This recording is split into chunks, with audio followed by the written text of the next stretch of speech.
उधर जब रावण ने मेघनाद के मुख से राम लक्ष्मण के नागपाश में बंधकर मूर्छित होने की समाचार सुना तो उसके हर्ष का पारावार न रहा।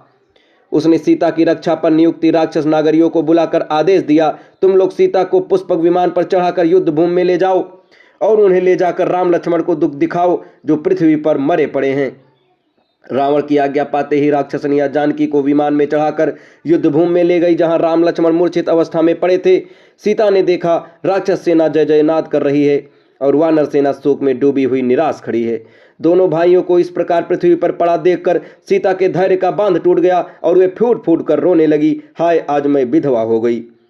बड़े बड़े ज्योतिषियों की ये भविष्यवाणी मिथ्या हो गई कि मैं आजीवन सधवा रहूंगी, पुत्रवती बनूंगी। हे नाथ, आपने तो कहा था कि मैं अयोध्या लौटकर अश्वमेध यज्ञ करूंगा।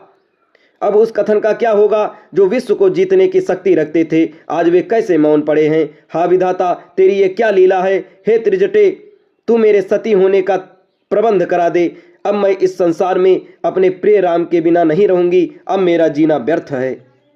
सीता को इस प्रकार विलाप करते देख त्रिजटा ने कहा, हे जानकी, तुम व्यर्थ में विलाप करके जी छोटा मत करो। मेरा विश्वास है राम लक्ष्मण दोनों जीवित हैं, केवल मूर्छित हो गए हैं। ये देखो वानर सेना फिर युद्ध के लिए लौट रही है। सुग्रीव और विभीषण उनके चेतने की होने की प्रतीक्षा कर रहे हैं। मेरा अनुमान मिथ्या नहीं है। वे उठकर फिर युद्ध करेंगे और रावण का वध करके तुम्हें अवश्य ले जाएंगे। बस तुम धैर्य धारण करो। इस प्रकार सीता को समझा बुझाकर त्रिजटा सीता सहित विमान को पुनः अशोक वाटिका में ले आई। नागपाश में बंधे राम और लक्ष्मण काफी देर तक भूमि पर पड़े रहे। तभी अकस्मात जोर से आंधी चलने लगी। आकाश में घने बादल छा गए। इतने में ही आकाश मार्ग से बिनता का पुत्र गरुड़ उड़ता हुआ आया। उसने दोनों भाइयों के पास बैठकर उनके शरीर का स्पर्श किया। गरुड़ के स्पर्श करते ही समस्त नाग भयभीत होकर पृथ्वी पर छिप गए। नागों के बंधन से मुक्त होने पर राम और लक्ष्मण ने अपने नेत्र खोले। उनके पीले पड़े हुए मुखमंडल पर फिर से नवीन आभा से चमकने लगे। चैतन्य होकर राम ने गरुड़ को धन्यवाद देते हुए कहा, हे वैंतेश, तुम्हारे अनुग्रह से हम दोनों भाई इस बंधन से मुक्त हुए हैं। हम तुम्हारा कैसे आभार प्रदर्शन कर सकते हैं।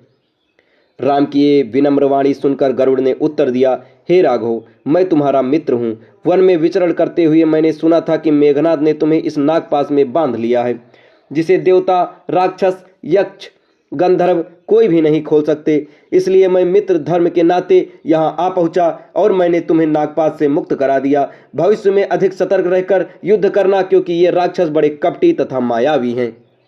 इतना कहकर गरुड़ ने उनसे विदा ली। राम और लक्ष्मण को पूर्णतः स्वस्थ पाकर वानर सेना के आनंद का पारावार न रहा।